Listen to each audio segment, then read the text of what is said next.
वहीं मुंबई के पास Vashind railway station पर आरपीएफ जवान की सतर्कता से बुजुर्ग की जान बच गई है। अगर थोड़ी सी भी देर हो जाती तो बुजुर्ग की जान भी जा सकती थी। मामला शाहपुर के वाशिंद रेलवे स्टेशन का है। स्टेशन पर लगे सीसीटीवी में दिखाई दिया कि बुजुर्ग चलती ट्रेन से उतरने की कोशिश करता है, लेकिन तभी पैर फिसल जाता है और वो लड़खड़ा कर नीचे गिरने लगता है। तभी स्टेशन परिसर में मौजूद आरपीएफ का जवान हरकत में आया और ट्रेन से घसीट रहे बुजुर्ग को किसी तरह बचा लेता है। मौत और जिंदगी के बीच चंद सेकंड का फासला था। अगर थोड़ी भी देर होती तो बुजुर्ग की मौत हो जाती। वीडियो वायरल होने के बाद हर कोई आरपीएफ जवान के शोर पर टोले की तारीफ कर रहा है, लेकिन ये वीडियो एक सबक भी है कि चलती रेलगाड़ी से कभी उतरने की कोशिश नहीं करनी चाहिए। गुजरात के भावनगर में शेर को परेशान करने वाले युवक को गिरफ्तार कर लिया गया है। आरोपी पर वन्य जीव संरक्षण अधिनियम की संबंधित धाराओं के तहत मुकदमा दर्ज करा लिया गया है। वायरल हो रहे वीडियो में दिखाई दिया कि युवक जंगल में शेर के पास पहुंचा, जो उस वक्त शिकार खाने में व्यस्त था। जब ये शख्स शेर के पास पहुंचा तो शेर परेशान हो उठा और युवक की ओर झपटा, लेकिन बावजूद इसके युवक ने मोबाइल का कैमरा बंद नहीं किया और लगातार वीडियो बनाता रहा। वो तो गनीमत रही कि शेर थोड़ी देर वापस जाकर अपने शिकार के पास बैठ गया, लेकिन युवक पर वीडियो बनाने का जुनून सवार था। वीडियो वायरल हुआ तो वन विभाग हरकत में आया और आरोपी को गिरफ्तार कर लिया। ये जुर्म इतना संगीन था कि कोर्ट ने युवक की जमानत अर्जी भी खारिज कर दी। वहीं पंजाब के नंगल में एक बार फिर तेंदुए के रिहायशी इलाके में घुसने से दहशत का माहौल है। वन विभाग के अधिकारी उसे पकड़ने की लगातार कोशिशें कर रहे हैं। आधी रात को सड़क पर खूंखार तेंदुआ इधर उधर घूम रहा है। तभी एक गाय आती है और तेंदुआ उसे देखकर एक घर के अंदर घुस जाता है। सीसीटीवी का ये फुटेज नंगल के वार्ड नंबर 1 का है, जहां तेंदुआ काफी देर घर के अंदर दिखा और फिर कुछ कुत्ते भौंकने लगे।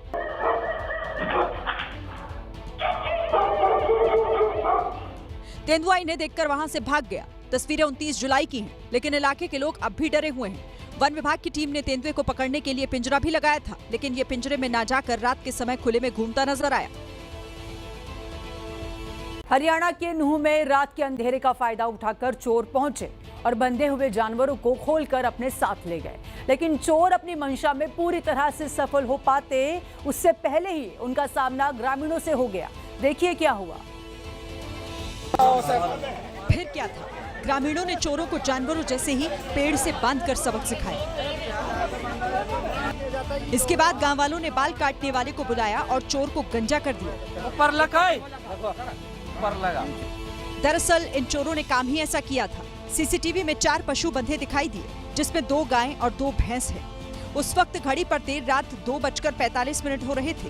पूरा गांव सो रहा था, लेकिन जैसे ही चोर पशुओं को लेकर निकले, कुछ देर बाद ग्रामीणों की आंखें खुल गई। सीसीटीवी में पशु चोरी की घटना देख चोरों का पीछा किया गया, तो जंगल में वो पिकअप वैन मिल गई जो चोरी के जानवरों को ले जाने के लिए आई थी। फायरिंग पर कुछ चोर भाग गए, लेकिन उनके कुछ साथियों को ग्रामीणों ने पकड़ लिया। गाँव में चोरों का प्रदर्शन करने के बाद चोरों को पुलिस को सौंप दिया गया। वहीं उत्तर प्रदेश के महोबा में 19 साल की एक युवती ने प्रेम प्रसंग की वजह से फांसी लगाकर आत्महत्या कर ली। पुलिस मामले की जांच पड़ताल कर रही है। जब गीता की मौत हुई तो उसके गले में प्रेमी अमित के नाम का मंगलसूत्र था। अमित ने कुछ दिन पहले ही मंगलसूत्र को कोरियर के जरिए गीता के घर भेजा था। इससे भी ज्यादा हैरान करने वाली बात यह है कि प्रेमी कोई और नहीं, गीता के जीजा का मौसेरा भाई था। परिजनों ने कई बार शादी की बात भी की, लेकिन बड़ा भाई शादी के लिए राजी नहीं हुआ। अब पुलिस जांच कर रही है कि गीता की आखिरी बात किससे और कितनी देर तक हुई थी। उसके बाद ही मामले का खुलासा हो पाएगा। फिलहाल पुलिस पोस्टमार्टम रिपोर्ट का इंतजार कर रही है। राजधानी दिल्ली के नेप सराय में एक संघ की पति ने अपनी पत्नी के सिर पर हथौड़ा मारकर हत्या कर दी। पुलिस आरोपी की तलाश में कई जगह छापेमारी कर रही है।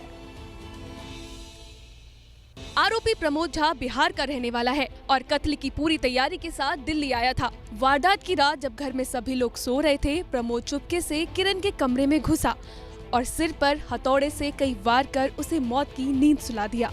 पुलिस के मुताबिक हत्यारा पत्नी किरण पर लगातार बिहार चलने का दबाव बना रहा था, लेकिन पत्नी ने इनकार कर दिया। बेटी ने एबीपी न्यूज को जो जानकारी दी है, उसके मुताबिक प्रमोद अक्सर साधु के वेशभूषा में रहता और भजन कीर्तन करता था।